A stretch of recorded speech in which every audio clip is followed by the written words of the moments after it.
Un ferragosto di fuoco per pompieri e volontari intervenuti sul Monte Pasubio per lo scoppio di un incendio di vaste dimensioni nella zona a ridosso del Boale della Lorda tra Veneto e Trentino.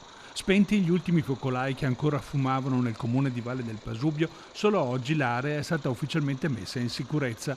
Il fumo si vedeva a distanza di chilometri fino in pianura. Quella interessata è un'area boschiva che si trova in una zona impervia, in Val Canale, sotto cima Palon. Qui si sarebbero innescate le fiamme, probabilmente a causa di qualche fulmine che ha scaricato la sua forza trovando un facile innesco nella vegetazione secca.